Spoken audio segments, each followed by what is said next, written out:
Hello friends, आप सभी का स्वागत है, अभिनंदन है डीएस एकेडमी के यूट्यूब चैनल में। दोस्तों, आज हम लोग बात करेंगे भारत की ब्लू इकोनॉमी पॉलिसी के बारे में। दोस्तों, ये क्या है और इसके बारे में हम लोग अच्छी तरीके से जानेंगे, समझेंगे। तो चलिए देखते हैं इसके बारे में।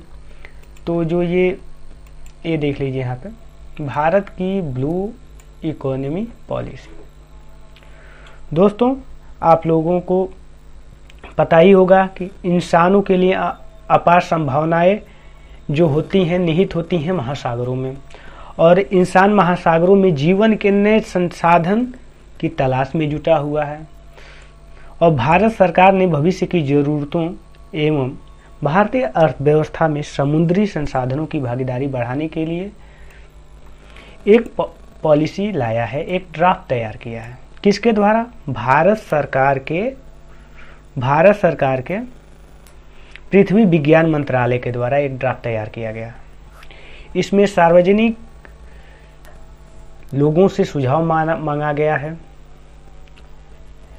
तो चलिए देखते हैं इसके बारे में अच्छे से। तो दोस्तों, भविष्य में जीवन की आवश्यकताएं की पूर्ति के लिए जमीनी संसाधन पर्याप्त नहीं है। आवश्यकताएं मानव की बढ़ती जाती हैं। उसको देखते हुए अनुमान लगाया जा रहा है कि जो जमीनी संसाधन है वो पर्याप्त नहीं है, अपर्याप्त है। इसीलिए अधिकतर तटीय देश जो हैं वो विकास के लिए नए संसाधन की तलाश में जुटे हुए हैं।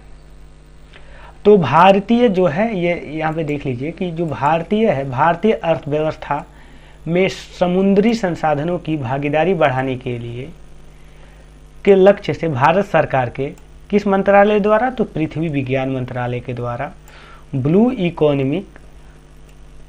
इकोनॉमी पॉलिसी, जिसे हिंदी में कहते हैं नीली अर्थव्यवस्था नीति, का मसौदा तैयार किया गया है। अब मंत्रालय ने मसौदे को हितधारकों एवं आम लोगों से सुझाव आमंत्रित करने हेतु सार्वजनिक कर दिया कि अपना आप सुझाव दे दीजिए। ये कर दिया गया है, ठीक है। तो आगे देखते हैं। दोस्तों, ब्लू इकोनॉमी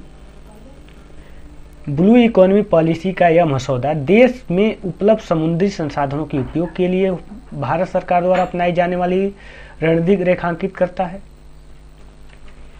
इसका उद्देश्य भारत की जीडीपी, क्या? तो भारत की जीडीपी में ब्लू इकोनॉमी के योगदान को बढ़ावा देना है। तटीय समुदाय जीवन को सुधार है, समुद्री जैव विविधता है संरक्षण करना है, और समुद्री क्षेत्रों एवं संसाधनों की राष्ट्रीय स्तर पर सुरक्षा सुनिश्चित करना भी है। इस मसौदा नीति का परिकल्पना भारत की उस रणनीति को रेखांकित करता है जिसके द्वारा देश में उपलब्ध समुद्री संसाधनों के साधारण उपयोग द्वारा विकास को लक्षित किया जा सकता है। यह मसौदा भारत सरकार के विजन ऑफ न्यू इंडिया 2030 के अनुरूप तैयार किया गया है। इस मसौदे में राष्ट्रीय विकास के 10 प्रमुख आयामों में से एक के रूप में अर्थव्यवस्था को परिभाषित किया गया है। नीति रूपरेखा भारत की अर्थव्यवस्था के समग्र विकास, भारत के लिए कई प्रमुख क्षेत्रों में audition, governance, custom, marine special planning and tourism, marine etc processing आदि शामिल है। इनमें देखते हैं आगे। दोस्तों, इस नीली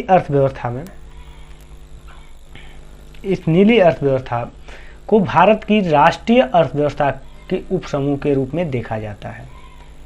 इसमें देश के कानूनी अधिकार क्षेत्र, भीतर की संपूर्ण महासागरीय संसाधन प्रणाली, तटवर्ती समुद्री क्षेत्रों में स्थित सभी मानव निर्मित आर्थिक बुनियादी ढांचे शामिल हैं।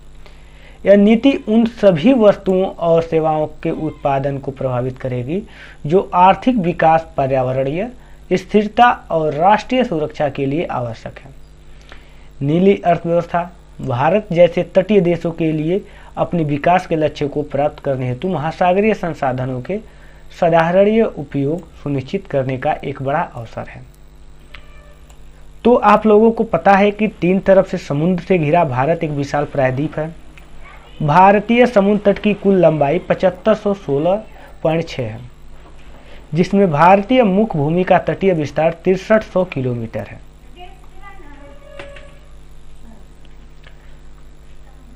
भारतीय समुद्र तट की कुल लंबाई 7516 किलोमीटर है और ये है मुख्य भूमि। ये मुख्य भूमि जो होती है ये होता है, ठीक, ये होता है। और जो द्वीपीय है इसकी लंबाई जो है 1216.6 किलोमीटर है। इसको अगर दोनों को ऐड किया जाए तो 7516 होता है किलोमीटर। भारत की कुल 29 राज्यों में से 9 राज्य ऐसे हैं जिनकी सीमा समुद्र से लगती है और इसके अलावा लगभग 1382 द्वीप भी भारत की सीमा में अवस्थित हैं। भारत में 12 प्रमुख बंदरगाह हैं और 199 बंदरगाह जो हैं जहां हर वर्ष लगभग 1400 मिलियन टन व्यापार जहाजों द्वारा होता है। इसके अलावा लगभग 2 मिलियन वर्ग किलोमीटर से अधिक क्षेत्रफल में भारत के विशेष आर्थिक क्षेत्र स्थित है, जहां से कच्चे तेल, प्राकृतिक गैस जैसे महत्वपूर्ण संसाधन प्राप्त होते हैं। भारत की तटीय अर्थव्यवस्था लगभग 4 मिलियन से अधिक मछुआरों के लिए रोजगार का साधन है। ठीक है, देखते हैं इस मसौदे का उद्देश्य क्या है। तो भारत के जीडीपी में ब्लू इकोनॉमी के योगदान को बढ़ावा देना, तटीय समुदाय के जीवन में सुधार करना, समुद्री जैव विविधता का संरक्षण करना और समुद्री क्षेत्रों और संसाधनों के राष्ट्रीय सुरक्षा बनाए रखना भी है। दोस्तों, ब्लू इकोनॉमी पॉलिसी का ड्राफ्ट केंद्र सरकार के विजन ऑफ न्यू इंडिया 2030 के तहत इस हिसाब से तैयार किया गया है और मसौदा में राष्ट्रीय विकास के 10 प्रमुख आयामों में से एक के रूप में इकोनॉमी को उजागर किया गया है। तो इतना आपको क्लियर हुआ होगा। आगे देखते हैं। तो इसके प्रमुख क्षेत्र जो हैं नीति के वो 7 हैं, विषयगत क्षेत्रों पर केंद्रित है। ये पहली जो है क्षेत्र है नीली अर्थव्यवस्था और महासागरीय प्रशासन के लिए राष्ट्रीय लेखा ढांचा। दूसरा है तटीय समुद्री रासायनिक योजना और पर्यटन और तीसरा है समुद्री तटीय मत्स्य पालन, जलीय कृषि और मछली प्रसंस्करण, विनिर्माण, उभरते उद्योग, व्यापार, प्रौद्योगिकी सेवाएं, कौशल विकास, ट्रांसशिपमेंट सहित लॉजिस्टिक्स इंफ्रास्ट्रक्चर शिपिंग है। और छठवां है तटीय और गहरे समुद्र में खनन और अपतटीय ऊर्जा और सातवां है सुरक्षा के रणनीतिक आयाम और अंतर्राष्ट्रीय जुड़ाव। देखते हैं आगे के राह कि इससे क्या होगा।